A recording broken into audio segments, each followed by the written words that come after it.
함께 나누실 말씀은 누가복음 10장 36절에서 37절까지 말씀입니다. 신약 110면 정도에 있습니다. 누가복음 10장 36절에서 37절까지 말씀 함께 합독하겠습니다. 시작. 내 생각에는 이 세 사람 중에 누가 강도 만난 자의 이웃이 되겠느냐? 이르되 자비를 베푼 자니이다. 예수께서 이르시되 가서 너도 이와 같이 하라 하시니라. 이는 살아계신 하나님의 말씀입니다. 아멘. 오늘 본문 말씀은 25절부터 시작하는 말씀입니다. 시간 관계상 짧게 읽었는데 25절부터 29절까지 말씀 한번 읽어보도록 하겠습니다. 제가 봉독해 드리겠습니다. 어떤 율법 교사가 일어나 예수를 시험하여 이르되 선생님, 내가 무엇을 하여야 영생을 얻으리이까? 예수께서 이르시되 율법에 무엇이라 기록되었으며 내가 어떻게 읽느냐?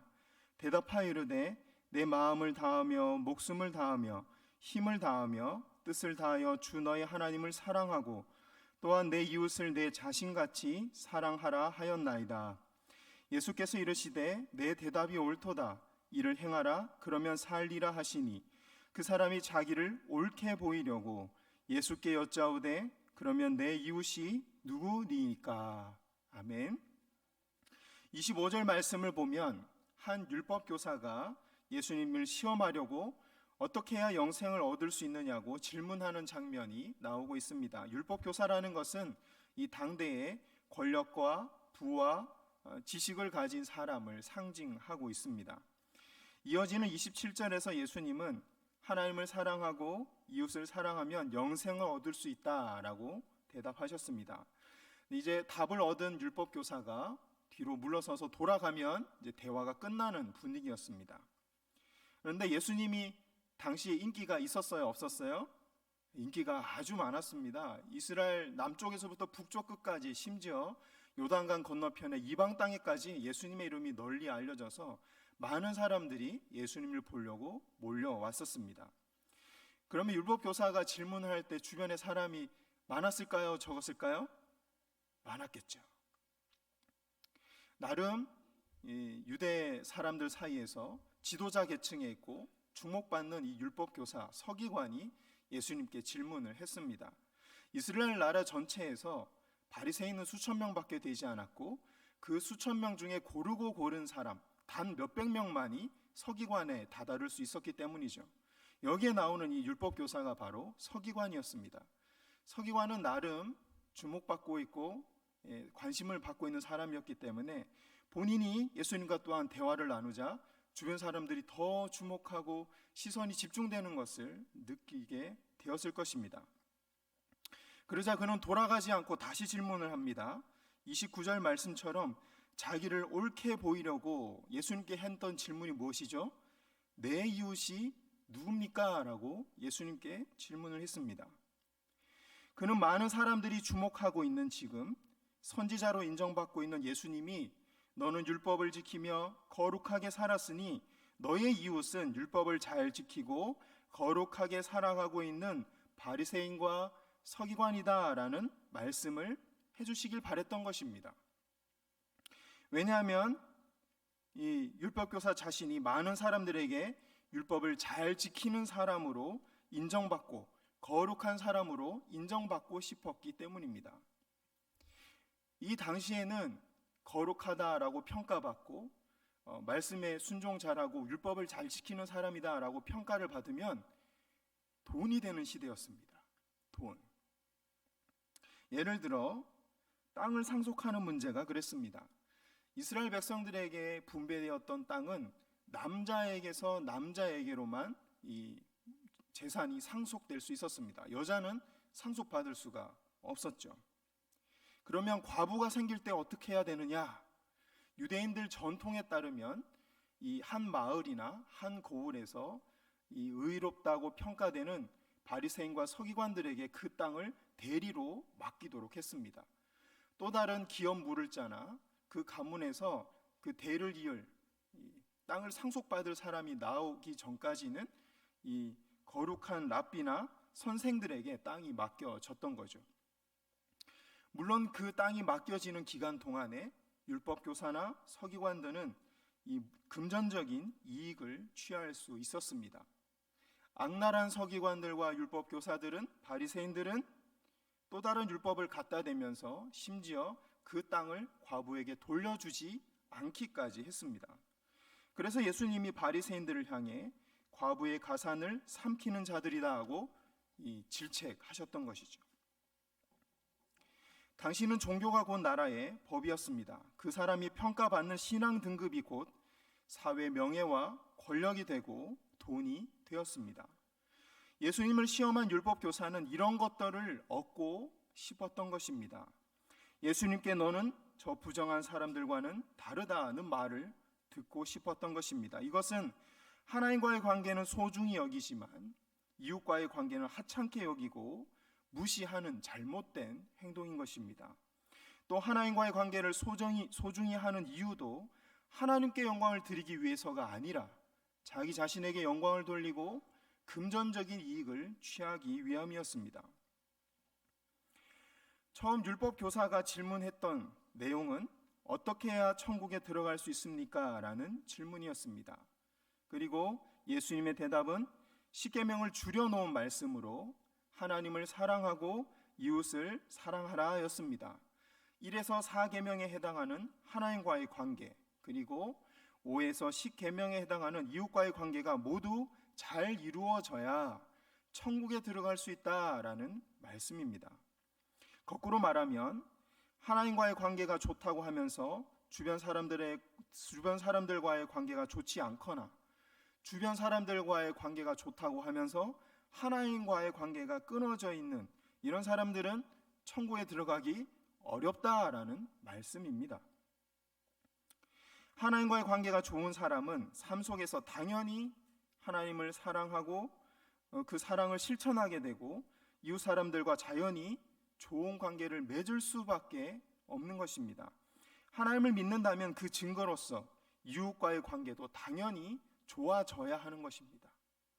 이런 관점에서 예수님은 누가 율법 교사의 이웃인지 대답하는 대신에 선한 사마리아인 비유를 시작하십니다. 예수님은 율법 교사가 원했던 너의 이웃은 거룩한 바리새인과 서기관이다라는 대답 대신에 이 비유를 선한 사마리아인 비유를 하고 계신 것이죠. 질문에 맞지 않는 대답처럼 보이는 이 비유를 하시는 이유는 무엇이고 그 속에 담긴 예수님의 마음은 무엇이었을까요? 30절에서 37절까지 말씀 함께 천천히 합독해 보겠습니다. 시작. 예수께서 대답하여 이르시되 어떤 사람이 예루살렘에서 여리고로 내려가다가 강도를 만나매 강도들이 그 옷을 벗기고 때려 거의 죽은 것을 버리고 갔더라. 마침 한 제사장이 그 길로 내려가다가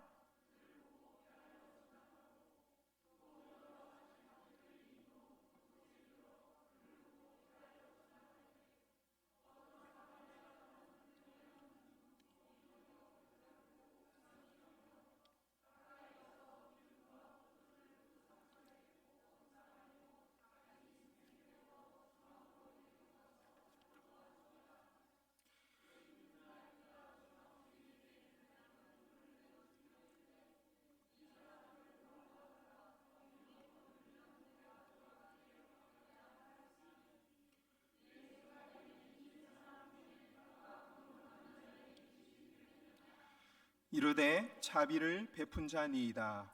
예수께서 이르시되 가서 너도 이와 같이 하라 하시니라. 아멘. 눈으로 말씀을 보면서 따라오시면 이해하시기 좋을 것 같습니다. 30절을 보면 어떤 사람이 예루살렘에서 여리고로 내려가다가 강도를 만났다라고 되어 있습니다. 이 사람이 유대 지역, 특히 예루살렘을 드나들었다는 것을 볼 때 이방인일 확률보다는 유대인일 확률이 높습니다. 사마리아인이나 이방인들은 이 유대 지역에 드나들기가 어려웠기 때문이죠. 어쨌든 이 어떤 사람은 강도한테 너무 많이 맞아서 피투성이가 되어서 거의 죽은 것처럼 됐다라고 기록되어 있습니다. 누가 봐도 피투성이 시체처럼 보였다는 것이죠. 그런데 그 길을 누가 지나쳤다고요? 이 제사장과 레위인이 지나쳤다라고 되어 있습니다. 레위인은 이 성전에서 제사를 돕는 사람들이었고, 레위인들 중에서도 고르고 고른 아론의 아들들, 아론의 혈통들에서 난 단 몇 명만이 이 제사장으로 세워져서 직접 제사를 인도할 수 있었습니다. 지금 이스라엘에서 가장 거룩하게 구별된 사람들이 이 말씀에 등장하고 있는 것입니다. 그들이 바로 레위인과 제사장이죠. 여러 정황상 레위인과 제사장은 예루살렘에서 예배를 드리고 여리고로 내려오는 길이었던 것처럼 보입니다. 조금 전까지 예배 가운데 하나님을 경외하고 사랑한다는 고백을 하며 율법을 잘 지키겠다는 다짐과 기도를 했던 것입니다. 그런데 지금 눈앞에 어떤 사람이 강도를 만나서 시체처럼 누워 있는데 의도적으로, 고의적으로 피해서 지나갔다라고 되어 있습니다. 그들은 왜 강도 만난 이웃을 도와주지 않았을까요? 왜 강도 만난 사람을 도와주지 않았을까요? 조금 전까지 예배 드렸던 이 사람들, 그들은 한 사람의 생명을 살리는 것보다 시체를 가까이 하면 부정해진다는 율법을 지키는 것을 더 중요하게 여겼기 때문입니다. 강도 만난 사람을 이웃으로 생각하지도 않고 사랑하지도 않았던 것이죠. 율법을 문자적으로만 해석하면 이 많이 맞아서 피투성이가 되고 시체처럼 보이는 그 사람을 가까이 하는 것 자체가 부정해지는 일이었습니다. 율법은 실체를 가까이 하거나 피를 가까이 하지 말라고 명령하고 있기 때문입니다. 혹시라도 시체에 피가 묻는다면 율법에 따라서 정말로 부정해지는 것이었습니다. 레위인과 제사장은 조금 전에 예배를 드리고 거룩해진 내 몸과 마음을 어려움을 당한 이유 때문에 부정하게 만들고 싶지 않았던 것입니다. 다른 사람이 강도를 만나서 죽든지 말든지 나 혼자 거룩한 삶을 살아야 됐다는 그런 삶의 표현인 것입니다. 이처럼 문자적으로만 율법을 지키는 삶이 과연 거룩한 삶일까요? 아닐 겁니다. 예수님은 이런 무자비한 마음으로 누가 내 이웃입니까? 누가 내 이웃입니까? 라고 묻는 율법 교사에게 네가 바로 그 무자비한 사람이다 라고 비유를 통해서 말씀하고 계신 겁니다. 예수님은 이 비유를 통해서 율법 교사가 율법을 이기적으로 사용하려 하고 하나님과 이웃을 향한 사랑이 없는 종교 생활만 하고 있다고 지적하고 계신 것입니다. 이웃에 대해서 이렇게 무자비하고 무신경한 신앙생활에 대해서 성경은 다음과 같이 말씀하고 있습니다. 마태복음 23장 23절 말씀 함께 읽어보겠습니다. 시작. 화 있을진저 외식하는 서기관들과 바리새인들이여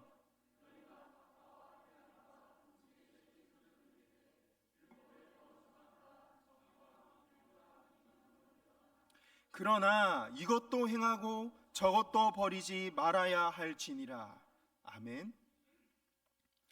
율법에 더 중한 바 정의와 긍휼과 믿음은 버렸도다. 이 말씀이 무엇을 의미하고 있겠습니까? 율법을 문자적으로만 지킬 뿐 그 행위 속에 담겨져야 할 하나님의 마음과 사랑하는 마음, 불쌍히 여기는 마음은 버렸다라는 것입니다. 마태복음 23장 23절은 율법을 문자적으로 지키는 것보다 더 중요한 것은 그 말씀을 어떤 마음가짐으로 지키느냐, 그것이 더 중요하다라고 분명히 말씀하고 있습니다. 율법을 적용하되 하나님의 마음으로 적용하는가, 사랑으로 적용하는가, 아니면 인간적인 욕심, 나의 취향을 강요하는 이 막대 먹은 마음으로 말씀에 순종하고 있는가를 분별해야 된다는 것입니다. 이 말씀이 의미하는 바는 우리가 똑같은 행동을 한다고 하더라도 하나님 앞에서는 전혀 다른 의미가 될 수 있다는 것입니다. 헌금을 할 때 얼마 되지 않은 물질이지만 온 마음과 정성을 담아서 드린다면 하나님께 저 천국에서 영원히 기억되는 예물이 될 것입니다. 하지만 다른 사람보다 내가 조금 더 잘났다는 것을 드러내기 위해서, 그런 것을 드러내어서 내 마음의 위안을 얻기 위해서 헌금을 한다면 하나님 앞에 아무런 의미가 없습니다. 왜냐하면 그 헌금은 하나님의 영광을 위해 드린 것이 아니라 자기 자신의 영광을 위해 드린 것이기 때문에 그렇습니다. 오늘 비유에 등장하는 레위인과 제사장의 신앙생활이 바로 그러했습니다. 누구보다 자신들이 하나님을 잘 알고 잘 섬기고 있었으며 하나님과 가까이 있었다고 자부했던 레위인과 제사장들이었지만 실상 그들은 하나님의 마음에 대해서 전혀 모르고 있는 사람들이었습니다. 말씀의 의미에 대해서 전혀 모르고 있는 사람들이었습니다. 그래서 하나님을 경외한다고 하면서도 시체와 피를 만지면 부정해진다는 이유로 죽어가는 형제를 버리고 간 것입니다. 이런 모습이 다른 사람의 이야기가 아니고 다른 나라의 이야기가 아니라 바로 오늘날 우리 한국 교회의 모습입니다. 자기 교회, 자기 신앙 챙기기에만 급급한 나머지 주변을 돌아보지 못하는 모습이 한국 교회와 우리 자신 안에 있습니다. 행동은 말씀대로 살고 있지만 행동 속에 담겨져야 할 하나님의 마음과 사랑은 우리 신앙의 선배들에 비해서 많이 퇴색해 버린 것이 사실입니다. 다시 본문으로 돌아가 보겠습니다. 레위인과 제사장이 강도 만난 사람을 버려두고 가버렸습니다. 그 사람을 누가 구원하고 살려냅니까? 바로 사마리아인입니다. 유대인들이 이방인 취급하고 구원받지 못할 족속이라고 멸시했던 북이스라엘 사마리아 사람이 이 강도 만난 유대인, 하나님 앞에 예배하는 사람을 살려냈습니다. 거룩한 유대인들이 부정하다고 버린 강도 만난 사람을 부정하다고 무시당했던 사마리아 사람이 구해낸 것입니다. 사마리아인은 강도 만난 사람을 구하기 위해 여행을 멈춰야만 했습니다. 이것은 자신의 시간을 낭비해야 된다는 것이었고 여행 경비가 더 많이 들어갈 것을 의미했으며 자기 자신이 부정해져야 된다는 것을 의미했습니다. 무슨 말이냐면 좀 전에 읽은 말씀에 따르면 사마리아인은 강도 만난 사람에게 기름을 바르고 약을 발랐습니다. 그는 시체처럼 된 그 강도 만난 사람의 피를 자기 몸에 묻힌 것입니다. 또한 자기가 타던 짐승에 강도 만난 사람을 태웠습니다. 그 과정에서 그는 시체처럼 된 사람을 끌어 안아야만 했습니다. 자기 자가용, 낙타도 부정해졌습니다. 주막에 갔습니다. 아쉬울 것 없는, 아쉬운 말을 할 필요가 없는 주막 주인에게 이야기합니다. 이 사람을 돌봐주시오. 잘 돌봐주시오. 돈이 필요하다면 내가 더 지불하겠소.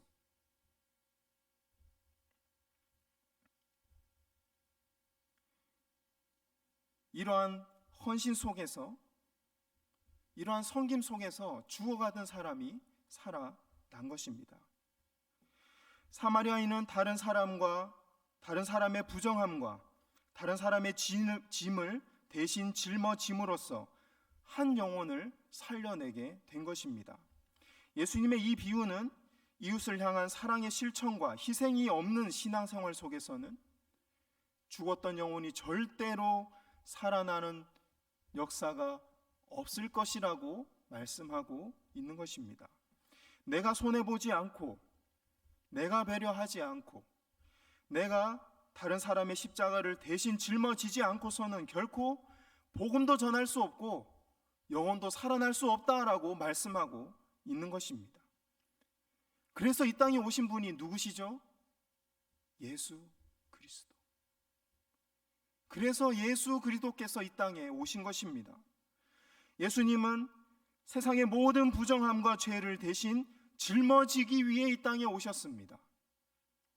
우리를 살리고 구원하기 위해서 예수님이 선한 사마리아인처럼 우리 각자가 짊어져야 할 십자가를 대신 짊어지실 수밖에 없었던 것입니다. 이제 예수님은 다른 사람의 십자가를 대신 지는 신앙생활, 자기 목에 십자가를 지고 살아가는 신앙생활을 우리에게 요구하고 계십니다. 바로 그때 많은 영혼들을 구원으로 인도하고자 하는 하나님의 뜻이 이루어질 것이라고 말씀하고 계십니다. 바로 그때 우리 자신이 하나님의 손에 들린 영화로운 도구, 다른 영혼을 살리는 거룩한 동으로 우리 자신이 성화될 것이라고 성경에 기록하셨습니다. 이 이야기 끝에는 율법 교사가 예수님에게 했던 누가 내 이웃입니까? 라는 질문이 다시 등장합니다. 처음에는 율법 교사가 예수님에게 물었죠. 누가 내 이웃입니까? 근데 이 말씀 끝에 예수님이 율법 교사에게 다시 질문하십니다. 누가 네 이웃 같니? 너는 네 이웃이 어떤 사람이면 좋겠니? 라고 묻고 계신 것입니다. 무슨 뜻일까요? 율법을 지킨다고 하지만 사랑하는 마음을 잃어버리고 사람의 생명을 하찮게 여기는 저 불신자 바리새인과 서기관들을 정말로 네 이웃으로 삼고 싶니라고 묻고 계신 것입니다.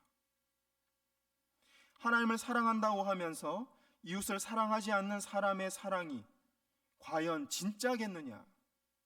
마지막 심판날에 그 사랑이 너를 구원할 수 있겠느냐라고 질문하고 계신 것입니다. 혹시 너도 저 사람들처럼 무자비한 종교 생활을 하고 있지는 않느냐라고 우리에게 묻고 계신 것입니다. 그러나 안타깝게도 율법 교사는 끝까지 사마리아 사람을 이웃으로 받아들이지 않습니다. 그래서 이렇게 대답합니다. 누가 강도 만난 자의 이웃이냐라는 예수님의 질문에 율법 교사는 자비를 베푼 자니이다 라고 대답합니다. 왜냐하면 그들이 생각하기에 사마리아인이라는 단어조차 부정했기 때문입니다. 그 부정한 말을 입에 담지 않기 위해서 자비를 베푼 자니이다 라고 대답합니다. 누구보다 하나님을 사랑하고 율법을 잘 지키며 산다고 자부했던 서기관이었지만 실상은 이웃사랑과 형제사랑을 모르는 무자비한 사람이었던 것입니다. 이것은 그 율법교사가 하나님의 사랑을 제대로 깊이 있게 느껴본 적이 없는 사람이라는 증거입니다. 그것은 또한 그 율법교사가 구원 안에 있지 않다는 반증이기도 한 것입니다. 그래서 요한 1서 2장 9절에서 11절은 다음과 같이 말씀합니다. 함께 읽어보겠습니다. 시작. 빛 가운데 있다 하면서 그 형제를 미워하는 자는 지금까지 어둠에 있는 자요, 그의 형제를 사랑하는 자는 빛 가운데 거하여 자기 속에 거리낌이 없으나 그의 형제를 미워하는 자는 어둠에 있고 또 어둠에 행하며 갈 곳을 알지 못하나니 이는 그 어둠이 그의 눈을 멀게 하였음이라. 아멘. 또한 요한 1서 2장 5절은 이웃을 사랑하라는 말씀에 기쁘게 순종하는 사람만이 하나님의 사랑 안에 거할 수 있고 구원에 이룰 수 있다라고 말씀합니다. 같이 읽어보겠습니다. 누구든지 그의 말씀을 지키는 자는 하나님의 사랑이 참으로 그 속에서 온전하게 되었나니 이로써 우리가 그의 안에 있는 줄을 아노라. 아멘. 오늘 본문 31절 32절에 강도 만난 사람을 피해서 지나가는 행동은 율법의 논리성만 따지는 사람들의 행동입니다. 율법을 문자적으로만 해석한 사람들의 행동입니다. 이와 대조적으로 33절에 강도 만난 사람을 불쌍히 여긴 행동은 율법에 담긴 하나님의 사랑과 뜻을 깊이 깨닫고 자신의 신앙생활 속에 녹여낸 사람들의 모습입니다. 그러므로 서로 불쌍히 여기는 것이 우리에게 율법을 주신 하나님의 뜻이고 마음입니다. 하나님은 율법으로 우리의 삶을 지키고 우리 자녀들의 삶을 거룩하게 지켜 축복의 삶을 살기를 원하시는 분이십니다. 하나님은 우리의 잘못을 지적하고 감시하기 위해 율법을 주신 것이 아니라 우리를 구원하시고 더 풍성한 구원의 삶을 주시기 위해 율법을 주신 것입니다. 그렇다면 율법을 적용하고 행하는 우리의 목적 또한 주변 사람을 사랑하고 살리는 데 있어야 할 것입니다. 혹시 말씀을 논리적으로만 적용하느라 주변 사람을 품지 못하고 상처 주고 지적하고 있는 분은 없으십니까? 코로나 바이러스 때문에 나라가 시끌시끌합니다. 한국 교회 내에서도 예배를 드려야 한다, 말아야 한다 의견이 분분합니다.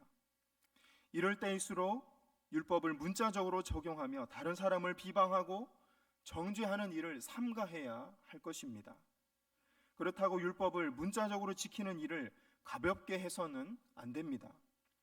마태복음 23장 23절 말씀처럼 율법에 담긴 의미들을 잘 깨닫고 그 의미를 담아서 율법을 마음과 행동으로 끝까지 지켜나가야 할 것입니다. 바로 그때 우리 자신이 사랑과 위로의 마음을 담아서 이웃을 살리는 선한 사마리아인이 될 수 있을 것입니다. 또 내가 주변 사람들에게 좋은 이웃이 되어줄 때 예수님도 우리 곁에 좋은 이웃으로 다가오실 것입니다. 오늘 지금부터 이웃을 향해 움켜쥐었던 손을 펴고 선한 사마리아인으로 사는 우리 모두가 되기를 바랍니다.